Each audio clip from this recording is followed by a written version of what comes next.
My name is Brian Reid. I am the Associate Director of Admission here at Suffolk University Law School.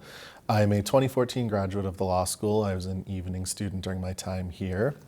My name is John McIsaac. I am a third-year day student. I graduate in May. My undergraduate degree is in International Studies and French from the University of Florida down in Gainesville. I'm Haley Duquette. I am a third-year day student graduating in May. I'm from Haverhill, Massachusetts, and I went to Endicott College, which is in Beverly, Massachusetts, where I studied English. My name is George Barkley. I'm a third-year law student.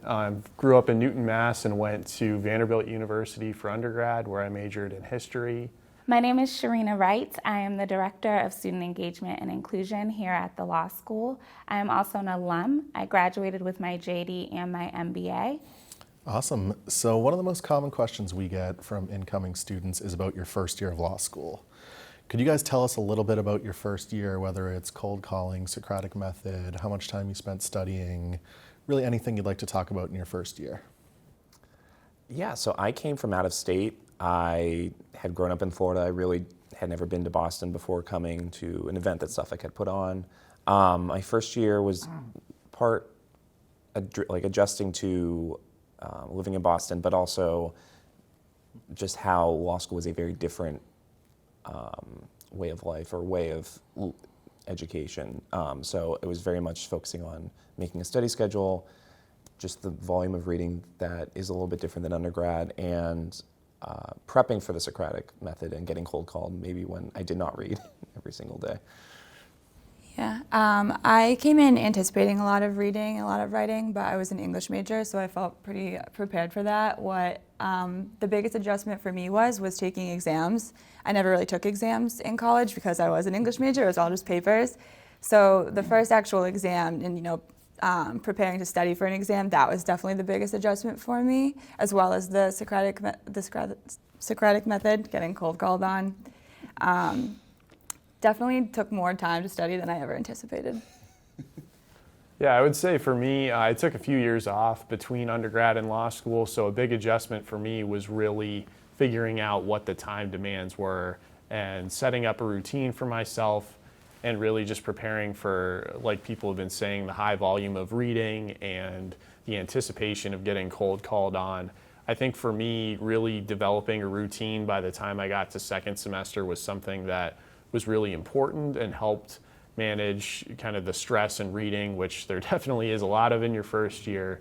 But in hindsight, I'm really glad that I did those things. Yeah, and one thing I always say, and I don't know if you guys would agree, is that a lot of our students, I wouldn't say they necessarily learn to love the Socratic method so much as they learn to appreciate it.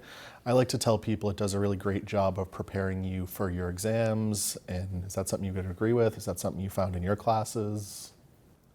I'd agree with it, especially where, just say you do get cold called and it's something that you just completely mess up. You didn't know the material and the professor corrects you on it. And in the moment, it feels like the worst moment to just completely mess up the reading.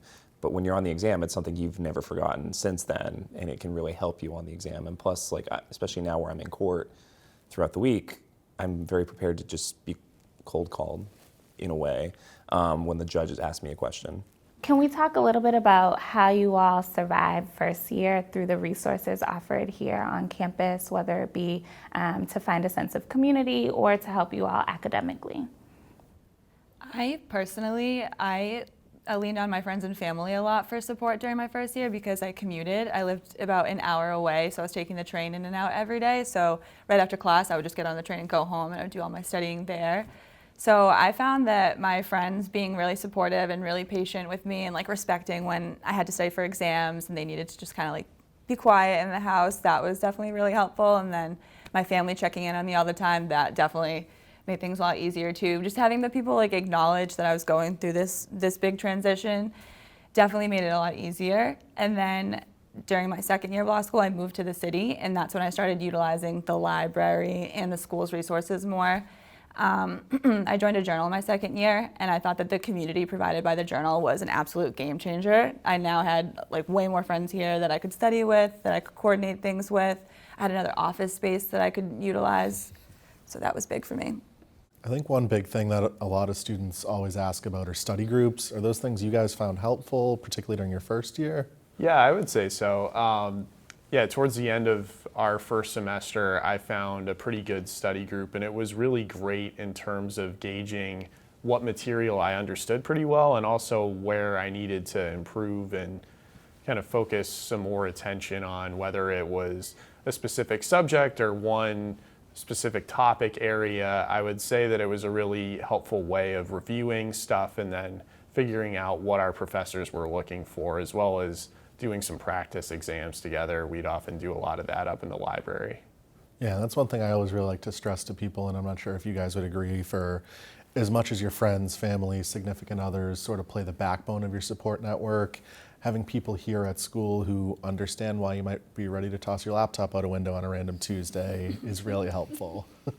Yeah, having someone to kind of go through it with you, and you know that they're experiencing the same things, and especially like George mentioned, when it comes to studying with people. And sometimes people will bring something up and you're like, oh, I totally missed that. And then when it comes time to the exam and that's on there, you're like, wow, if we hadn't discussed that, I totally would have missed the mark on that point. I will say friends and family are a great support system to have, especially since it may not necessarily be law related. It's kind of nice to have a clean break.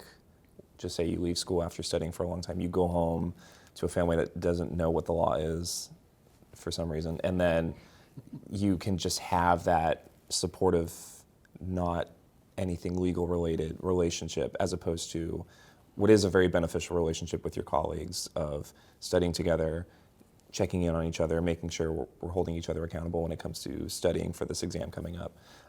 It's nice to have both systems that you can rely on when they serve different purposes. So for me, I was an evening student, and another big piece of that support network was my employer. So I worked at a mid-sized civil litigation firm during law school. The partners there all knew that I was in law school. They were incredibly supportive of me taking time off, leaving early on days to get to class. And the one thing I really found supportive from them, knowing that I was an evening student, that it was a little tougher for me to do a clinical opportunity, is that after my first year, they started giving me the opportunity to do legal research, to draft motions, to attend depositions, court hearings. So I think it really gave me a great opportunity to get some hands-on experience working on real cases while I was still in law school. In terms of the academic support, I went to see Professor Sarah Schendel here, and she's great. I still talk to her about stuff, and something that was really helpful for me was just the variety of things that we could talk about. I could talk to her about whether my case briefs or outlines were up to snuff. We'd go over practice questions. We'd also just talk about life too, because it's a really big adjustment your first year of law school and figuring out how much time you need to devote things, because everybody has different ways of processing information. And it was really helpful to have her as a sounding board for that, telling me, oh, this is a good idea, or I wouldn't do this if I were you. And I think it really helped me get through first year and beyond. How much time would you guys say on average you would spend studying, particularly during your first year? I would definitely say I spent 4 to 5 hours a night. I try to structure my day as a 9 to 5 or 9 to 6 if I wanted to push it, where I would start my day, even if my classes weren't that early, I would start around 8 or 9 and do just homework or just study or just do class. And then around 5 or 6 around dinner time, stop for the day and go home, have dinner, read a book that wasn't related to school. Obviously, it depends on if you are capable of doing that, because some people are different. Some people, for their own benefit, need to study all night to feel better about stuff. I knew if I did that, I would just get tired. Yeah, and I think my study times were a little bit different as an evening student. So my first year in particular, I was here Monday, Wednesday, Friday. So early on, I was naive enough to think that Tuesday and Thursday were my days off, where I could go home and watch Netflix for 6 hours. Once I realized that was not the case, and I made a really strict schedule and really stuck to it, that time commitment definitely went down. So I would make an effort to come into school after work Tuesday and Thursday, try to spend 3 to 4 hours preparing, catching up on some reading, working on an outline, and then I would also dedicate a good chunk of Saturday to studying. So that's kind of how I managed my first year schedule as an evening student. I made an effort to keep Saturday nights and Sundays free of anything law related. There were obviously weeks that wasn't possible, but for most weeks I was able to condense all of my studying into, for the most part, 3 straight days. So could you guys talk to us about some of the experiences you've had in your upper level years, whether they're clinical opportunities, internships, anything like that? Sure. So my first internship here at Suffolk was the summer between my first and second year, and I worked with the Massachusetts Bay Transportation Authority's legal department. I did that through the summer and into the fall semester of my second year. So I was there for about 8 months, and I did everything from employment law related concerns at the Massachusetts Commission Against Discrimination, and I did tort defense litigation prep. And then I started on the Journal of Health and Biomedical Law as a staff writer, where I just wrote a note, which is just a long article that you do on a topic that I chose. And then the internship I had this past summer between my second and third year was with the U.S. Army JAG Corps, which is the Judge Advocate General, or the military attorneys. They stationed me out in Kaiserslautern, Germany. So I was out in Germany for 2 months. Just doing everything from military justice, administrative law, legal assistance, operational law. And I worked with them until I came back to the States. I'm currently now the chief note editor on the Journal of Health and Biomedical Law, and I'm a student prosecutor in the prosecutor's clinic here at Suffolk, where I'm in Dorchester Court twice a week, handle everything from arraignments to pretrial hearings, and I have a couple trials coming up as well. I came into law school thinking that I wanted to do family law, and then the first internship that I had after our first year, I interned at the Essex Probate and Family Court, and I loved it. I had a great time there, but I learned that I didn't want to do family law. So my first semester of my second year, I took a course in intellectual property, which is basically just patents, copyrights, trademarks, all that fun brain stuff. And I fell in love with it completely, so I decided to declare an IP concentration. And then I applied to be in the IP clinic, so that's what I'm doing this year. And I feel like my experience in the clinic this year has really just transformed my entire law school experience. I think years from now, when I look back on law school, I'm gonna think that the work that I was doing in the clinic was really what I learned from the most and what gave me really great experience.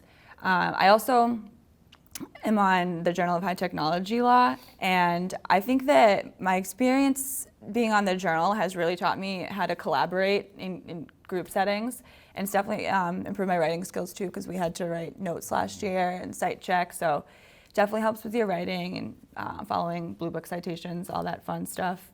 So I definitely think the hands-on experience that I got from being on a clinic and a journal has really what shaped my experience. Yeah, after my first year, I interned for a judge in the Dorchester District Court, and that was a really great experience. Second year, I took some really interesting classes in criminal procedure, this class called Business Entity Fundamentals, where you learn about the different types of organizations that are out there and kind of how they manage themselves as well.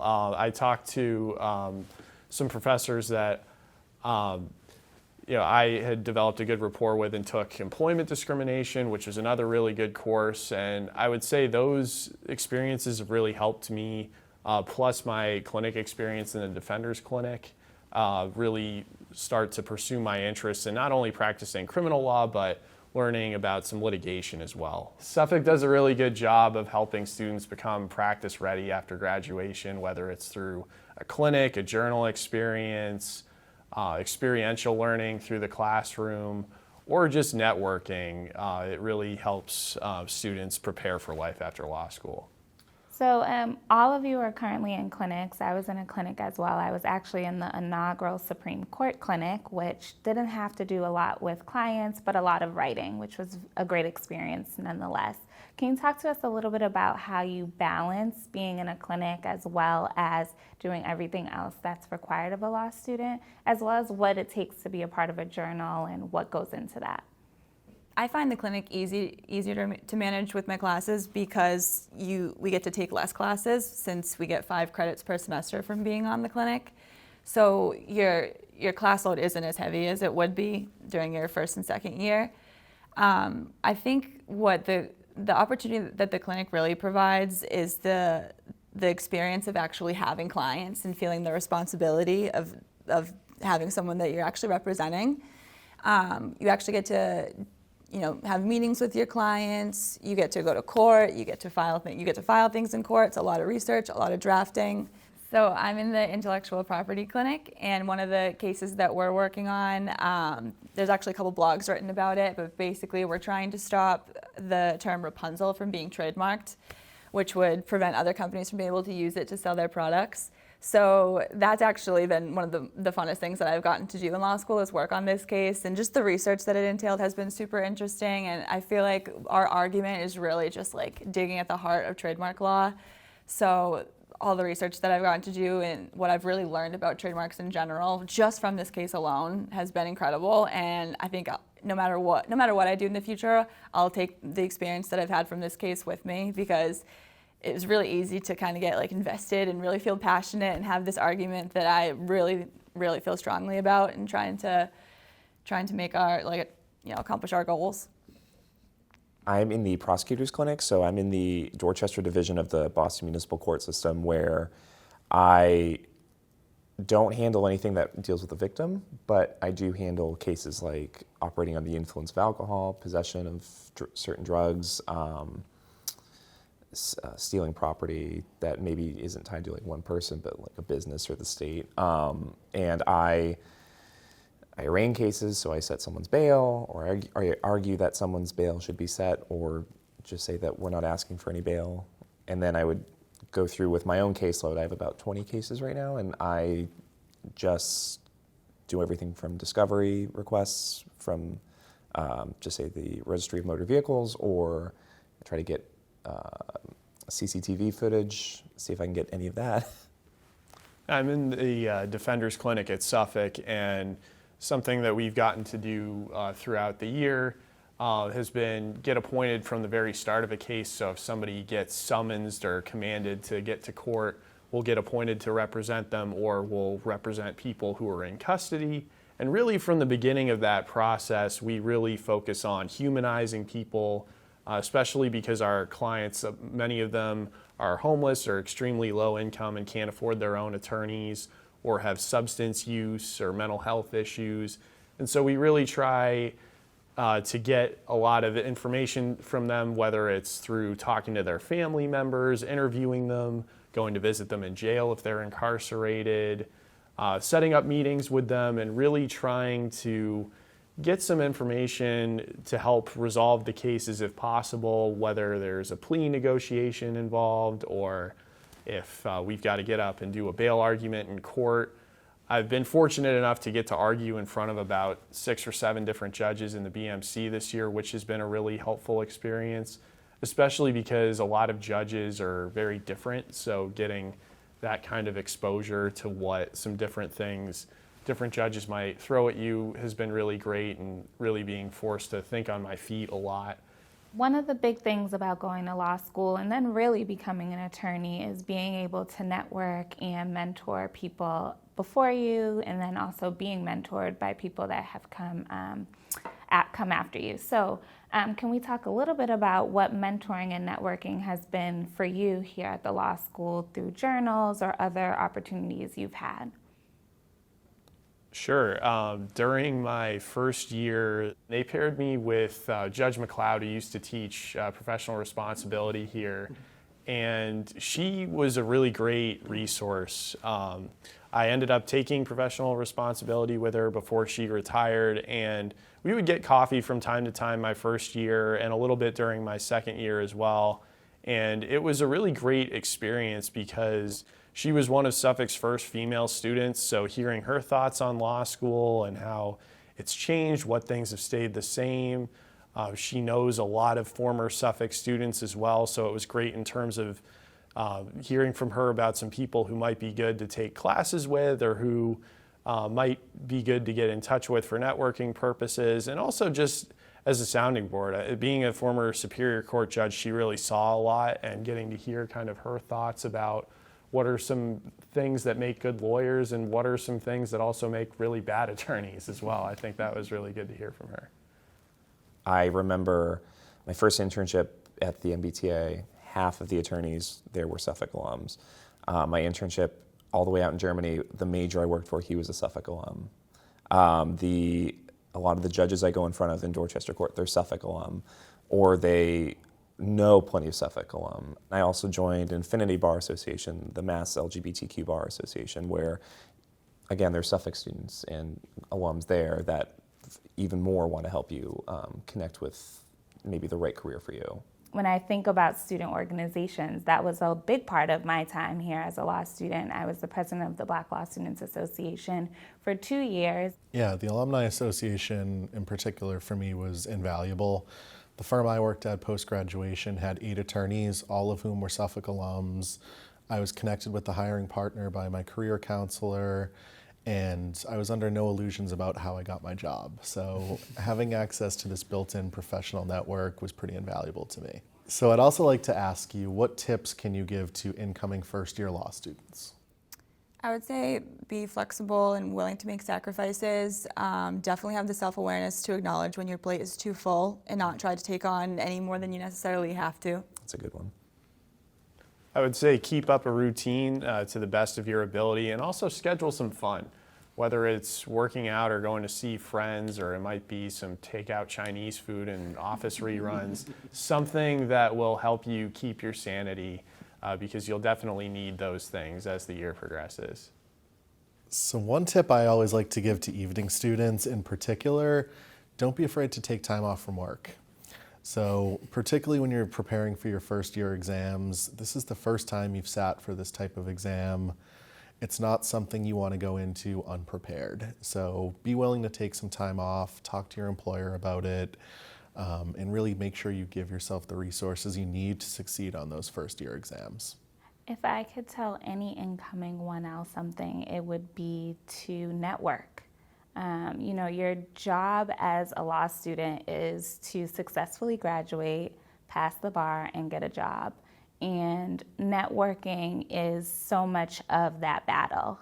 Academics is so important, yes, but getting the job also means networking and really utilizing your resources to be able to network.